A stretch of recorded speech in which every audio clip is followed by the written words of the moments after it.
Bonnie Beckett, a Waldenstrom's patient and the IWMF Public Policy Liaison.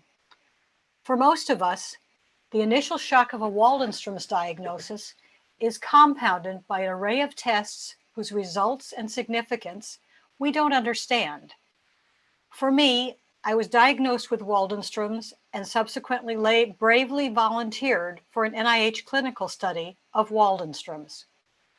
However, after going through the bone marrow biopsy, I was politely told that I had failed out of the clinical trial because they could not find Waldenstrom cells in my bone marrow biopsy.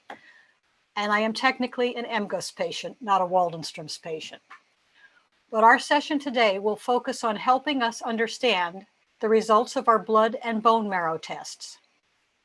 I'm especially honored to introduce Dr. Rafat Abonour, who is professor of medicine at Indiana University. I have very fond memories of doing my graduate work on the Indiana University campus more decades ago than I care to admit.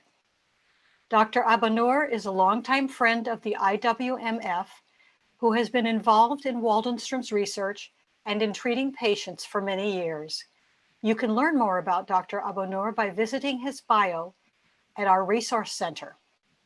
Dr. Abonour, welcome. We look forward to learning more about our bone marrow and blood tests today and those results. Ready, Dr. Abonour? Yes, thank you. Good afternoon, everybody. I'm honored to be with you today, presenting to you about understanding blood and bone marrow testing. Hopefully, coming clear to you. I wish we were meeting in person. I miss seeing all my colleagues in Waldenstrom and all the people at the International Waldenstrom Macroglobulinemia Foundations.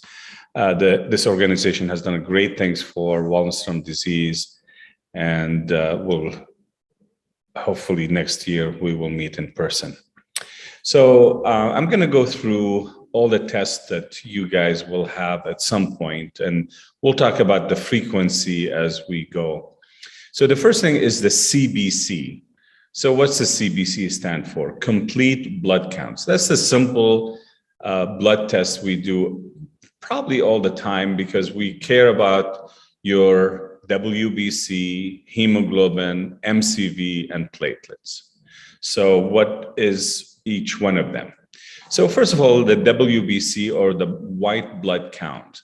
That's very important because these are the cells that fight infections. And you want to know what your total white blood counts and also the breakdown of these cells, because white blood cells can be neutrophils, lymphocytes, and obviously eosinophil, basophil. But probably the most important two things in the WBC is the neutrophils, because they are the first fighting cells that sort of attack bacteria and things like that. I call them the marine, the first line of defense. So when you get certain chemotherapy like bendamustine, for example, or Cytoxan, cyclophosphamide, your neutrophil counts can go down, and that will increase your risk of infection. The other cells we are interested in are the lymphocytes, because they help us fight viruses. And when our lymphocyte counts go low, we have opportunistic infection and viral infection. So I look at these first. When you have an elevated white count, that's when you may have, for example, infections. If the neutrophil counts are elevated, that can increase your neutrophil counts. And sometimes a steroid can do that. So not every time you have an elevated white count and neutrophil counts, you have an infection, it's related to steroids. So the low blood counts, we already talked about that. But sometimes you can get very low white counts because you've been on, you had chemotherapy for a long time and you may have a pre-leukemia condition. Luckily, we're not using the same drugs we used 30 years ago in Waldenstrom, so we're not seeing this pre-leukemia conditions nowadays. So again, low white counts immediately are related to current chemotherapy like bendamustine, cyclophosphamide. An elevated white count can be related to infection, steroid, or the cancer itself. Again, neutrophil counts, when you look at them, you're going to get different numbers. Some places will say the absolute neutrophil counts is 500. Sometimes they say 0.5. It depends on the units, which labs are they using. So the 0.5 is the kind of cutoff when patients tend to have increased risk of infection. So these patients, we tell them, if you have a fever, you may need to go to the hospital because you may be at risk of, septic shock. If the patients, have a low white count for a prolonged period of time, we may put them on prophylactic antibiotics so they don't get sepsis. So that's really very important to pay attention to that when you're getting chemotherapy. Obviously, when somebody has a very high neutrophil counts, we need to think, are they having infection or not? So you, obviously, if you have a fever and things like that, but don't forget that when you're on steroid, your neutrophil counts can go up. So, and you may not have a fever. So that's the neutrophil counts. Lymphocyte counts, as I told you earlier, these are the cells that help us fight viruses. They're very important in the management of viruses. And sometimes what happens is that you can have low lymphocyte counts because of your ethnicity. So African American tend to have lower lymphocyte counts, but treatment of Waldenstrom macroglobulinemia may be associated with low lymphocyte counts, especially if you use rituximab, because it's an anti-lymphocyte, anti-CD20. So the lymphocyte counts can go down, and it can go down and increase your risk of infection. There's really not a magic number that we go by, where your lymphocyte counts below this number, you're in big trouble. But in general, usually if it's below 0.2 or 200, that's when we are worried about it. Sometimes, the high level of lymphocyte can be a marker of, transformation, like a chronic lymphocytic leukemia. You may see that, but that's not very common in our patient with Waldenstrom. Now, let's talk about the other component of the CBC, hemoglobin. So hemoglobin is the protein that carries oxygen all over our body and is present in red blood cells. So you can follow the hemoglobin level to tell you what's going on. So in general, in Waldenstrom macroglobulinemia, the hemoglobin is going to be low. So patients will call them anemic if the hemoglobin, for example, a woman is below 12, a man below 13 or 14. Most patients with Waldenstrom macroglobulinemia will present with anemia when they have symptomatic disease. However, the cause of the anemia is multifactorial. So not everybody, because of Waldenstrom, they have anemia. So obviously, I'll show you pictures how the bone marrow, where you make red blood cells, is packed with Waldenstrom cells. So you're not going to make red blood cells, and your hemoglobin will be low. However, the hallmark of Waldenstrom macroglobulinemia is a very high IgM. So what happened when you have very high IgM, your blood become, sort of diluted, because you have to bring a lot of water to, equalize this very high IgM. So you can get what we call hemodilution, or just diluted blood, and that's why the hemoglobin is low. But we always have to remember that other causes can be the reason for anemia. So never forget that maybe somebody has iron deficiency, they've been bleeding, or somebody's not, has B12 deficiency, folate deficiency, low thyroid functions, low testosterone levels are very important to make sure that the cause of anemia is not just the Waldenstrom or very high IgM. We have to be detective. We have to know what's going on. So that's the hemoglobin. And this is really, why it's so nice to follow the hemoglobin. This is a patient of mine, and you can see in 2012, the patient was quite anemic with hemoglobin as low as 7.5 grams. Imagine that doesn't make you feel good. But we treated them, and with time, you can see the hemoglobin have normalized and maybe a little higher than the normal range. But that's a good graph. That's what I like to see, that the hemoglobin, as the patient is doing better, it's improving, okay? So the other thing that I always like to look at on the CBC is the MCV. And why do I look at the MCV? Because it just measures the size of the red blood cells.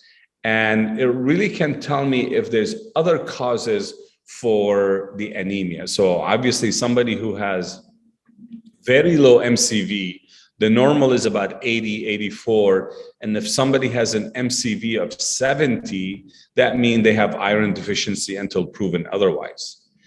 High MCV, sometimes you see it with Waldenstrom, but very high MCV could be related to B12 deficiency or folate deficiency. So for that reason, I take a look at the MCV, okay, to help me figure out if the patient has other reason for the anemia. So, and, I look at it all the time, when I'm following a patient, because things change, their nutritional status change. They may have, hemorrhoids, and, over the years, they've been gradually bleeding to a degree where they become iron deficient. So I always look at the MCV. So again, we look at the total white count, we look at the hemoglobin, we look at the MCV, and we look at the break of the white cells, the differential. Platelets is the last thing I look at when we're talking about CBC, and those are the cells that help us prevent us from bleeding. So very low platelet count can increase the risk of bleeding, and too high of a platelet count can increase the risk of clotting. Most patients will have lower platelet counts with Waldenstrom macroglobulinemia, but not to a degree that we see where patient at risk of spontaneous bleed when the platelet count is below 10,000. Most patients with platelet count, with Waldenstrom macroglobulinemia diagnosis, they average about 100.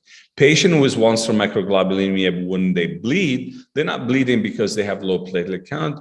Probably they're bleeding because of the dilution of clotting factors, because of the very high IgM level and interfering with platelet binding to the holes in the blood vessels. So again, platelet counts, you follow them to make sure the patient is not at increased risk of bleeding. Now, the plasma lymphocytes, and then they become plasma cells, they produce antibodies. So, we have these lymphocytes in the bone marrow, we call them B cells, and they become plasma cells. On their way from B cells to plasma cells, they are what we call lymphoplasma lymphocytes and cells. And these are the ones they become malignant in Waldenstrom macroglobulinemia, and they produce one antibody that is the IgM antibody. So when you have too many of those cells, they're going to produce one kind of a antibody, which is IgM. That's the hallmark of Waldenstrom macroglobulinemia. It's an IgM. The antibody is always IgM, and it's always monoclonal. And so this is something we need to remember. So what is the antibody? So the antibody is like, here what it looks like, it's an upside broom, so that the wide part at the end here, I don't know if you can see my arrow, but that's where the antibody bind to antigen, viruses, bacteria, and things like that. And we have, two heavy chain and two light chain. And so that we have two kind of light chains. One is called kappa and one is lambda. Most of the time, Waldenstrom macroglobulinemia, cells produce the intact immunoglobulin. So you're going to have a very elevated IgM, but the lambda light chain, the kappa light chain may be normal, may be slightly elevated, but you're not going to get the massive kappa light chain or massive free light chain, lambda light chain in the serum, because that's happened only in the setting of multiple myeloma. But sometimes you can have a monoclonal gammopathy that is IgM lambda. You don't have a Waldenstrom macroglobulinemia. You really need to find out if this patient have something else called amyloidosis, because the patient can have neuropathy, have renal dysfunction, kidneys are not working well, they're leaking a lot of protein, they have some numbness, tingling. So IgM lambda is very important that the clinicians think about it. If they are symptomatic, not call them MUGUS, look for amyloid. So again, most Waldenstrom macroglobulinemia patients will have very high IgM, the light chain, the free light chain, the kappa or the lambda, as you can see on this graph, can be slightly elevated.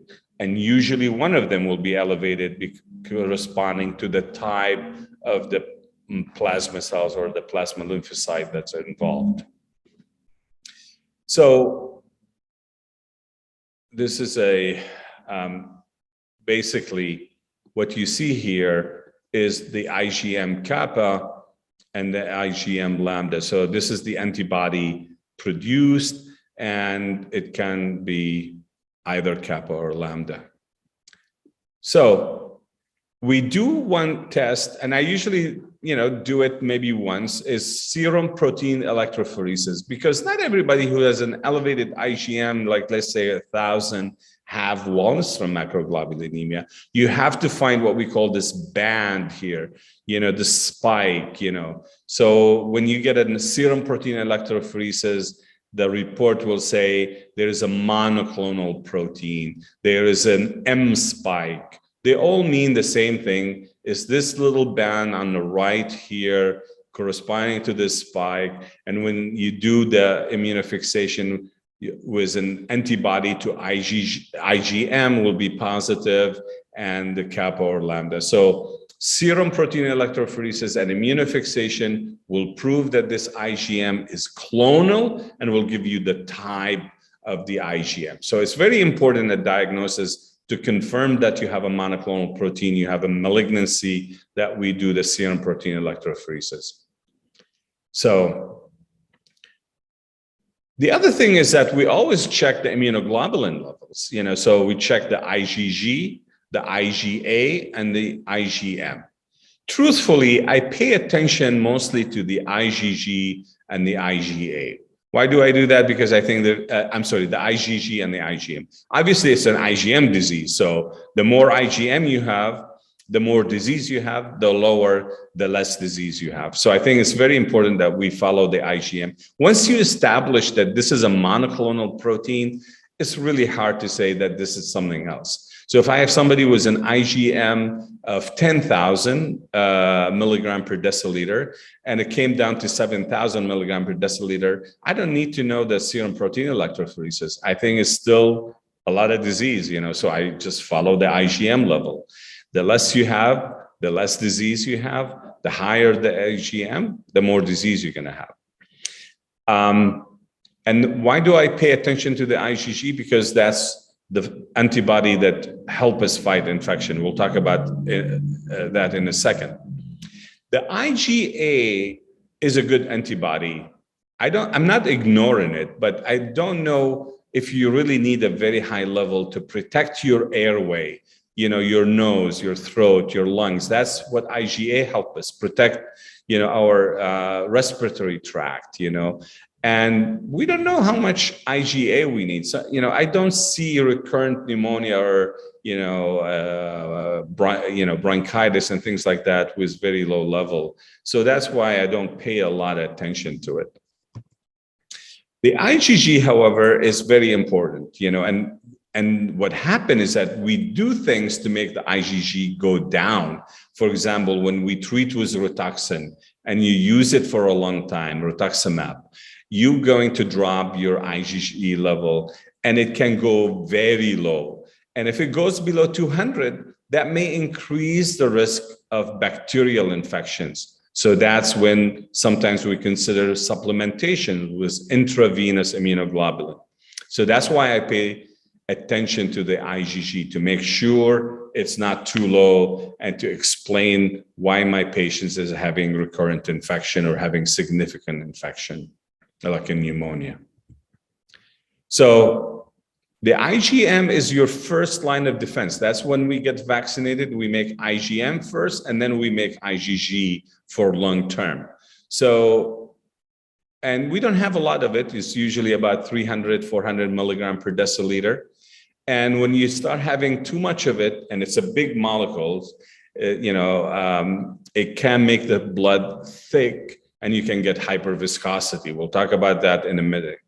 So following the IgM is reliable test for the status of your disease. As I said earlier, IgM high, you have a lot of disease. IgM goes down, you have less disease. There's no magic number when the patients are symptomatic. In general, you're not going to have symptoms related to Waldenstrom until the IgM above 5,000. But sometimes, the patient can be symptomatic with lower number. So we need to remember that. This is the right curve. This is a patient of mine who had a very high IgM. You can see it's almost 11,000, I'm sorry. And you can see the IgM initially was going down really fast and bouncing back really fast and bouncing back. Some of you who veterans Waldenstrom disease patients, they know the only way you can drop your IgM that fast, that quickly in a week is when you get what we call plasma exchange, okay? But then this patient got treated and you can see the IgM keep coming down, keep coming down, keep coming down. That's 2012, and by now it's almost normal. Guess what? This patient actually stopped treatment around 2014. You see, there's actually continuation of eradication of the disease despite no treatment on board. I think that's a very important observation. This is not the only patient I have with that observation. I think when you drop the amount of disease to a very low level, maybe your immune system capable of eradicating the residual disease. Look at that, 2014, the last treatment, and the IgM continued to come down. So this is the right curve. That's what I like to see, is IgM coming down and continuing to come down.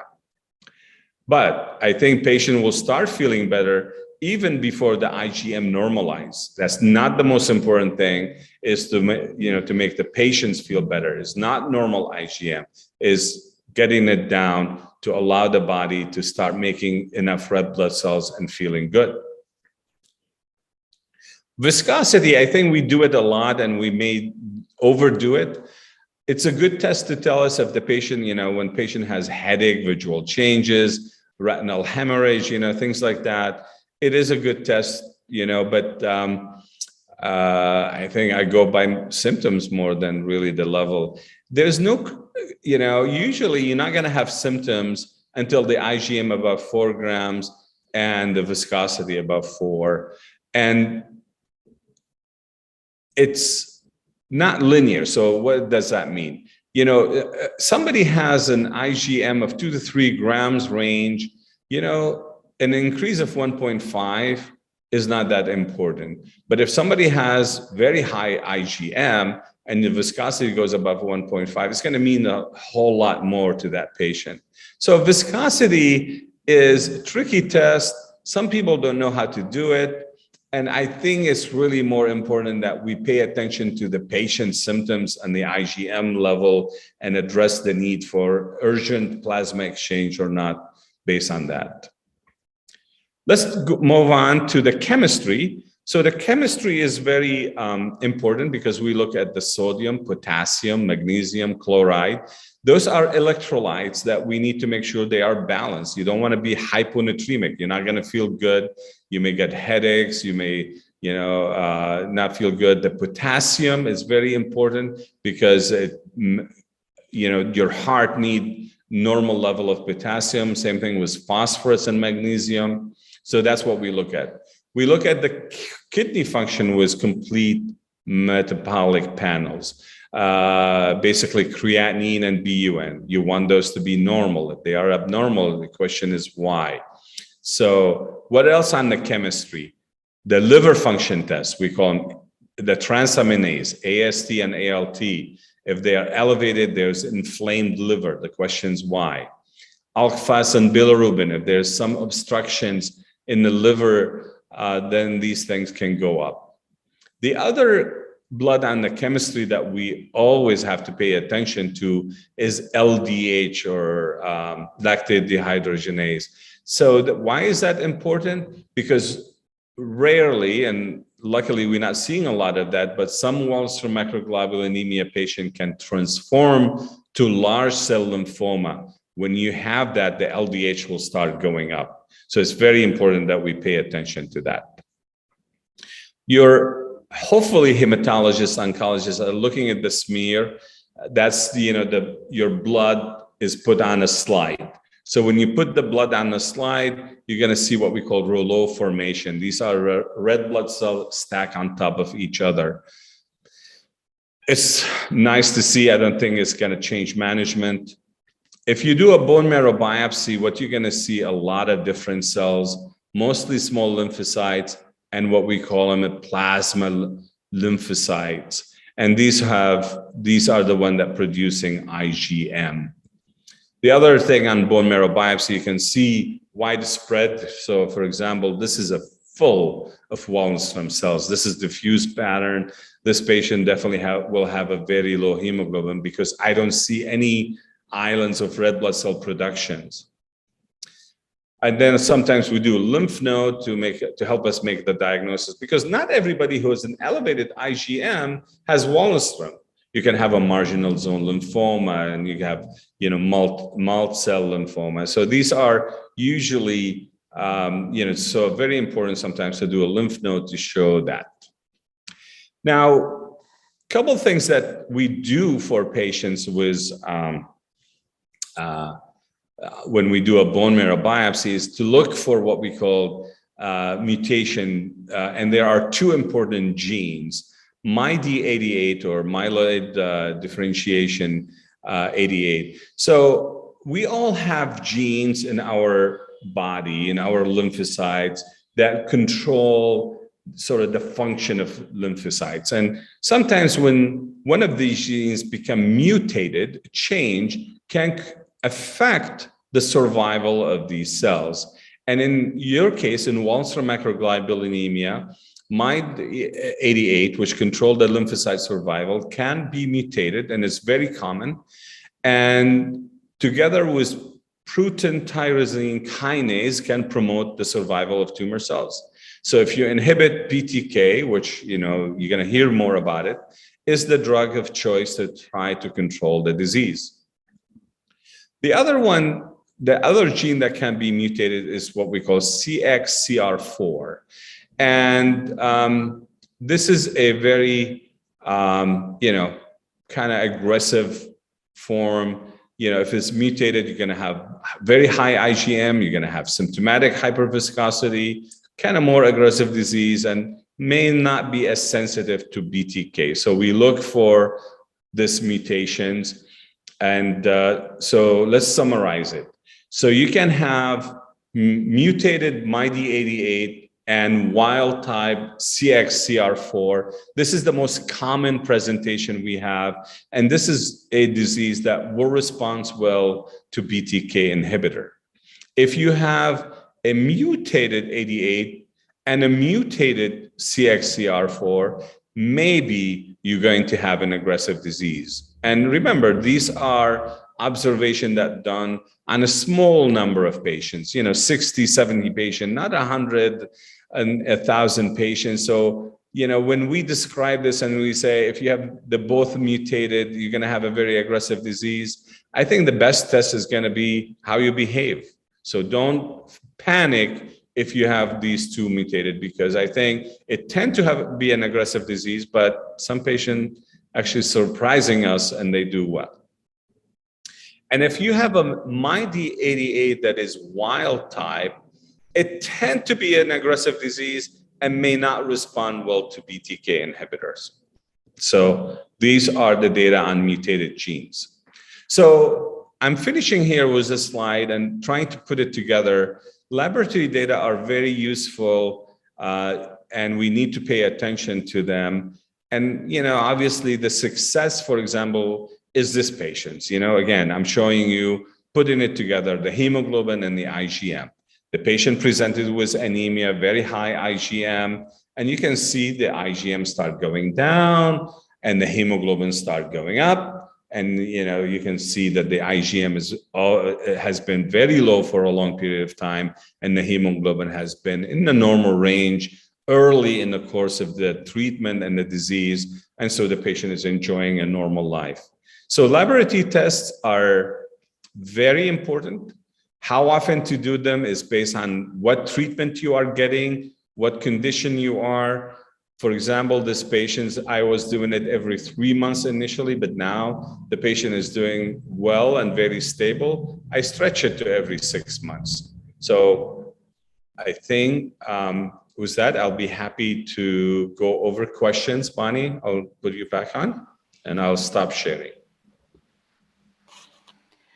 Thank you so much, Dr. Abonour, for explaining how blood and bone marrow tests are used to help diagnose Waldenstrom's and how to interpret the standard tests used to monitor the disease status of us as patients. We have about half an hour for questions for you to answer. And the first question is, I have read that LPL cells are not homogeneous in the marrow. Why would some doctors do bone marrow biopsies to monitor treatment effectiveness if the Waldenstrom cells can vary by location? Yeah, that's very good questions. I don't remember the last time I did a bone marrow biopsy to follow up on my patients. I really think the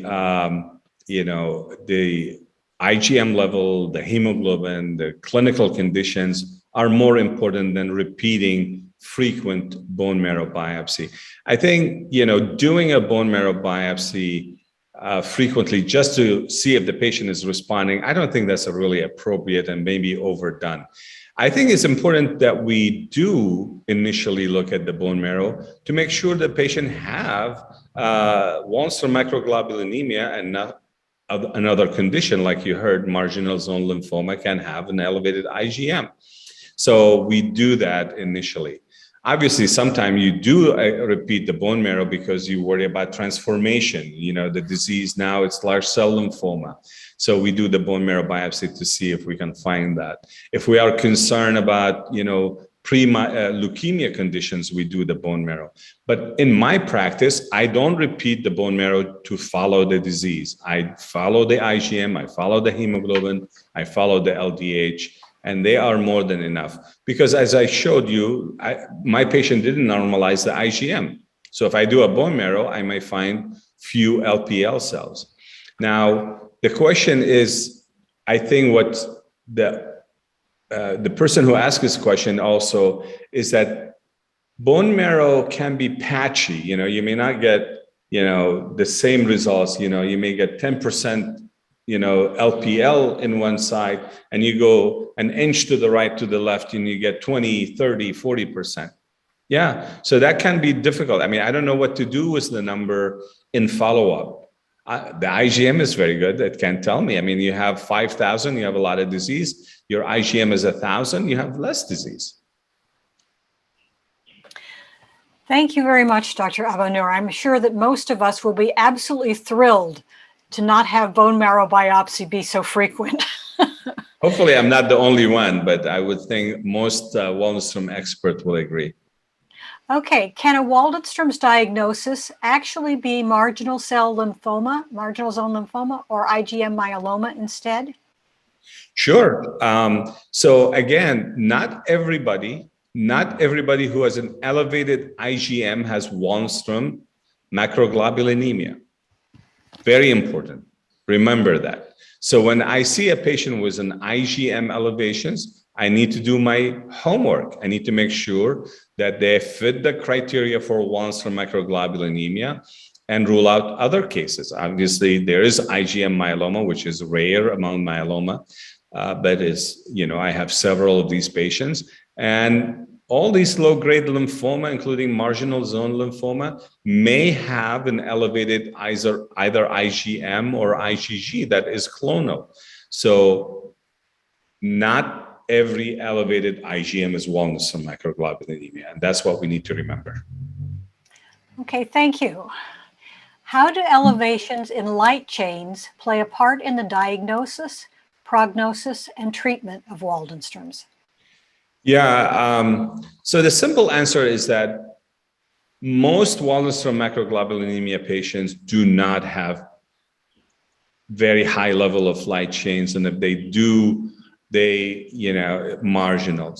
And as I told you in my talk, is that I'm only concerned actually when somebody has, been labeled as IgM mugus and they have symptoms that we cannot explain. So if you have IgM lambda, make sure that somebody checked that you don't have amyloidosis.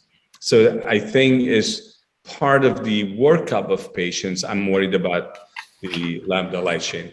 And to be honest with you, during follow-up, I still do the free light chain, and I wonder why I'm doing it, because I don't see my patients having very high levels or having concern about it.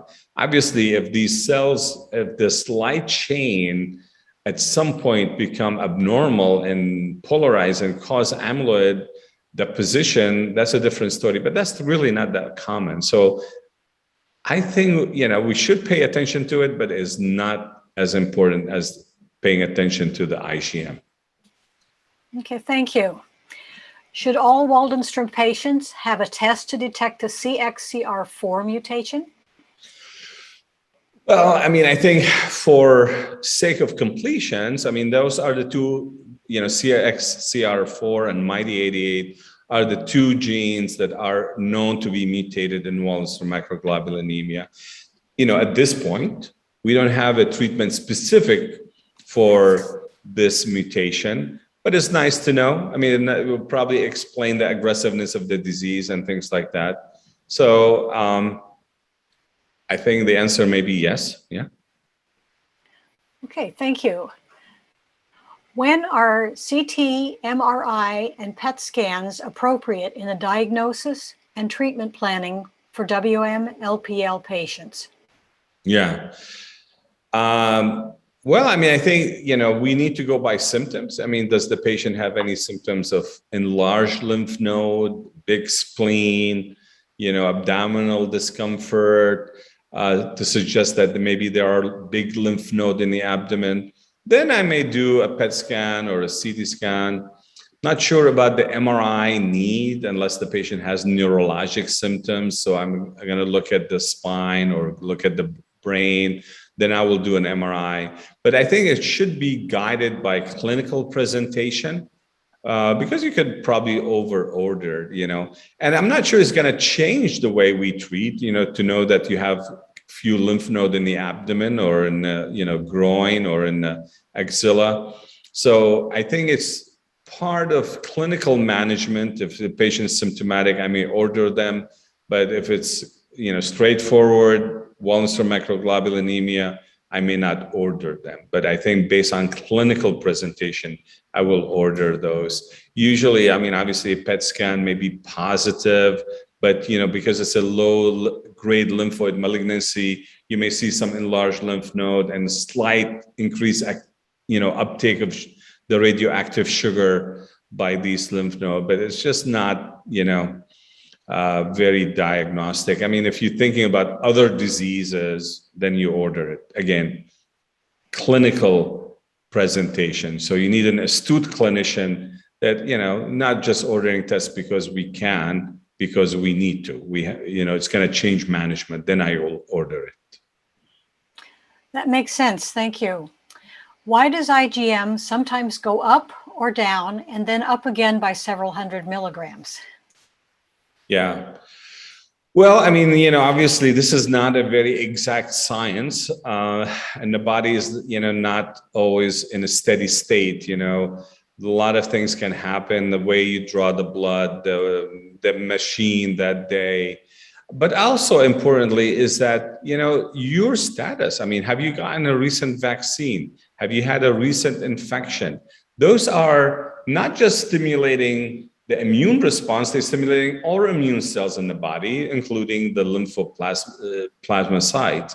So for example, if you had a recent infection and your IgM, which used to run around 1,000 and now it's 1,200, 1,300, I'm not going to worry about it, because I think it's the infection that sort of stimulate these cells to grow. So, and when you come back to see me in a month or two, that IgM will come back to 1,000.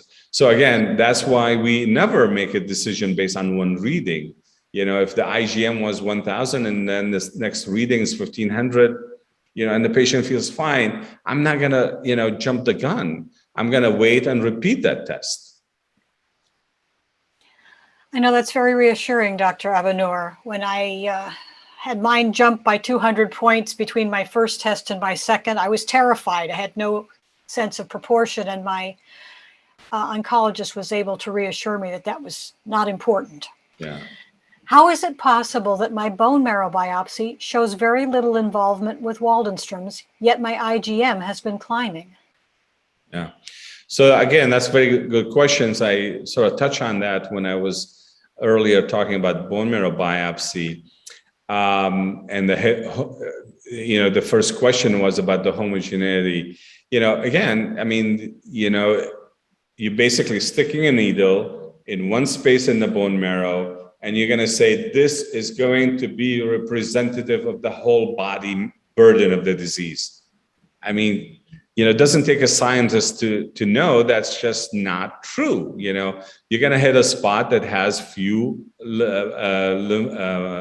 plasma lymphocytes, and you may, again, as I said, you go 1 inch to the right, 1 inch to the left, and you're going to get a different level. So that's why I don't follow the bone marrow biopsy when I'm following my patients, because it just can be confusing, in addition to all the pain you're going to go through it, and it's not reliable. So I just go by the IgM.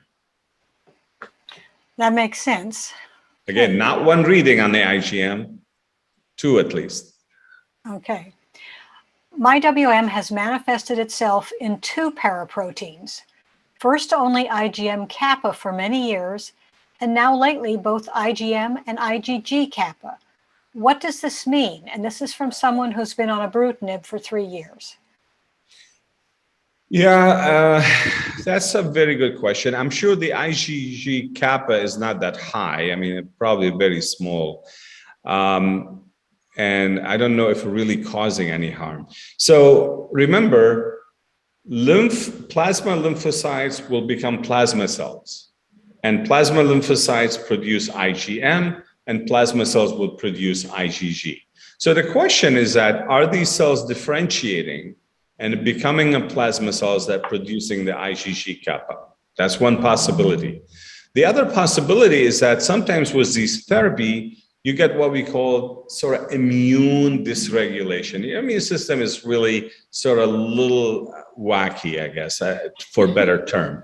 And so you start producing small oligoclonal, small clones of different immunoglobulins. They don't mean anything. I'm not worried about it. I mean, obviously, if your IgG kappa is like, 3,000 is a different story. I will start looking for other things. Are you having, now a plasma cell disorder like myeloma on top of that? But I would suspect the person who asked that question that the IgG kappa is quite small. Okay, that's helpful and reassuring. Thank you. Yeah. Some doctors and patients want to get the IgM number as low as possible, even though Waldenstrom symptoms have subsided. Is that a wise strategy? Well, I am of the sort of camp, less is better when you're dealing with indolent disease. Waldenstrom macroglobulinemia is an indolent lymphoma, like pictures. And right now we can cure it. So if we have a cure, I would do it, and then the IgM will become normal, and that should be the goal. But since we cannot cure it and people can live with indolent disease for a long time, I don't think getting IgM to very low level is wise. And whoever asks these questions now put me on the line and maybe in disagreement with some of my colleagues. But I really think we can overdo it. We can add cost, add side effect, and it doesn't mean anything. I showed you a graph where the IgM actually continued to come down without anything. And that was not my goal. My goal is that my patient need to become asymptomatic with normal hemoglobin. I achieved that. The IgM was not normal, was 2000. And I stopped, and the IgM continued to come down. I don't think normalizing the IgM should be the goal. If we have a randomized clinical trial where we showed that normalizing the IgM is very important for the long-term survival of the patients while maintaining quality of life, then I might change my mind. But I agree with the person who asked these questions. I think controlling the symptoms should be the first goal. And then IgM, I will get it as low as possible, but not continue to beat up the patients to normalize the IgM. That's not fair. That makes sense. Okay.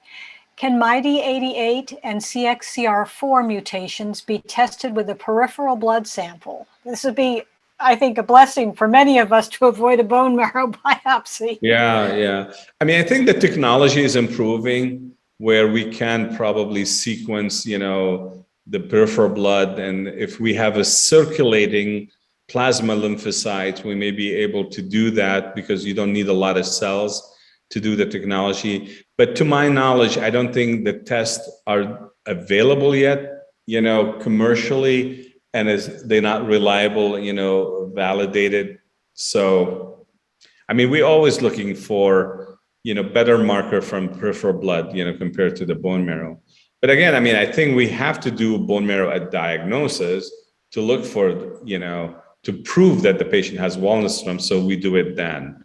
But if we can replace the bone marrow with peripheral blood, we can, do it on the peripheral blood, we can. But to my knowledge, there's no validated test in the blood yet. Okay, thank you. What is the difference between hemoglobin and hematocrit? Yeah, that's a very good question. And you remember when I talked about the WBC, I said I pay attention to the hemoglobin. I don't pay attention to the hematocrit. They are sort of, hemoglobin is the amount of that protein that carried the hemoglobin, that hemoglobin carried the oxygen. So that's the amount we have in the blood. The hematocrit is the percentage of your blood that is red blood cells. Okay, percentage of your red blood cells that in the blood, that's the hematocrit. So usually you get 45%,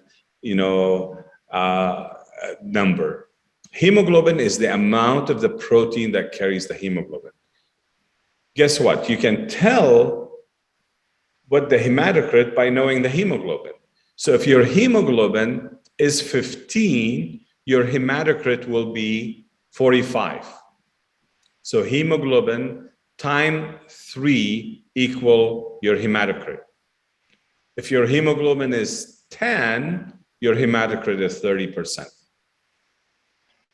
They're measuring the same thing. It's easy to follow the hemoglobin. I don't follow the hematocrit. Ah, interesting. Thank you. Yeah.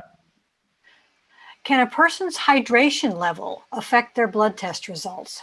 Oh, sure. Yeah, I mean, if you're dry, you're going to be hemoconcentrated. So everything will be a little higher, and if you drink a lot, maybe a little hemodilute, but that doesn't happen. But I think I can tell if my patient is drinking enough water by looking at their BUN and creatinine. Usually the BUN will be elevated and the creatinine will be normal. So BUN normal is 20. My patient BUN is 30, their creatinine is normal. I say, you're not drinking enough. So but it doesn't affect the IgM too much, unless you're really, really dry. Okay. Can stress affect the IgM test results? Yeah, I mean, I think everything is possible. I mean, I think, when you stress, the way your dynamics of your blood vessels may not be the same. You may be producing more hormones, these proteins that stimulate the plasma lymphocytes. So you may get a slight elevation of your IgM, but it's not going to be drastic. You're not going to go from 1,000 to 5,000 because you're stressed. I mean, I think it may raise it by a couple hundred, but not by a couple thousand. Okay. Do some doctors and patients worry too much about IgM? Well, I think we've been talking about that for a while. I mean, the IgM level is a good indication of your disease activity. But again, I think, what are your symptoms? That's very important because you can, have an IgM of 6,000 and you're doing fine. But, somebody with an IgM of 5,000, they can have headache and visual changes and retinal hemorrhage and things like that. And on the other hand, when you're treating a patient, IgM level of, 2,000, maybe as good as IgM level of 500 for that patient, So I think it's a marker of the disease, but we don't treat numbers, we treat patients. And if your doctors is focused on the IgM and not on your clinical conditions, is not asking you how you feel, that's not a very good situation. So again, we treat patients, symptoms, quality of life is very important. That makes sense. Thank you. Are there any other blood cancers that express the MYD88 L265P mutation? Yeah, I think, there's even a solid tumor. I mean, guys are looking at this, myeloid differentiation 88 in colon cancer and ovarian cancer. But I mean, I think if you have IgM, macroglobulinemia, you have plasma lymphocytes, then you may have MYD88 mutations. But to my knowledge, I'm not sure it's been found in leukemia or, obviously we don't see it in myeloma. Okay, thank you. How often should regular blood testing be performed to monitor Waldenstrom's? Again, that's a very good question. And the question, obviously, if you're getting treated, you're going to probably be checked monthly to make sure things are going in the right directions. If you are on observation, we're trying to figure out to make sure you're not progressing. Then I think initially every 3 months. After 3-4 years and you're clinically stable, I may stretch it to every 6 months. But it depends, are you being treated, initial follow-up after stopping the treatment, or long-term follow-up? So it goes from monthly to 3 months to 6 months. That makes sense. I know I'm at the point after almost 10 years of being monitored. I now have my annual vampire check and no changes. That's great. So what are the most important factors you look at that might concern you for an untreated patient? I have heard IgM and hemoglobin are key. Anything else? I really think those are the most important thing.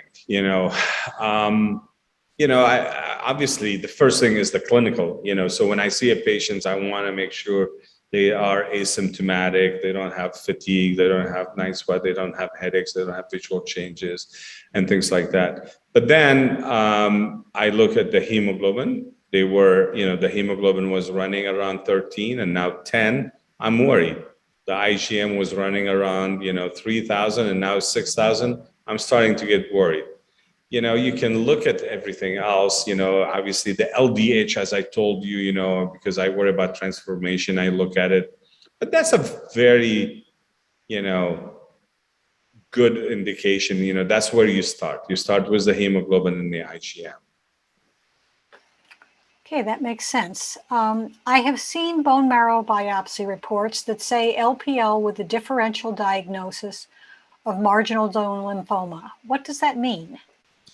Yeah, I mean, it's the way this. So again, lymphoma is really, quite a, long differential diagnosis. There are a lot of different lymphomas.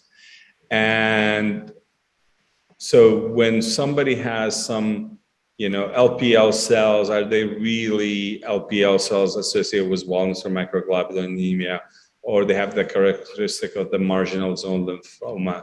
That's what you need a very good hematopathologist. Pathologists specialize in blood cancers to give you the differential diagnosis. Because obviously, the monitoring is different, the treatment is different. So that's why, maybe the pathologist was not very sure and confused. And then if this pathologist is not specialized in hematopathology, I think what I would do is usually the bone marrow of my patients were done in the community somewhere, and they said that, then I will bring it to IU and have our hematopathologist take a look at it to tell me what exactly going on. Okay, thank you. Is there anyone working on using a peripheral blood sample instead of a bone marrow biopsy to diagnose Waldenstrom's?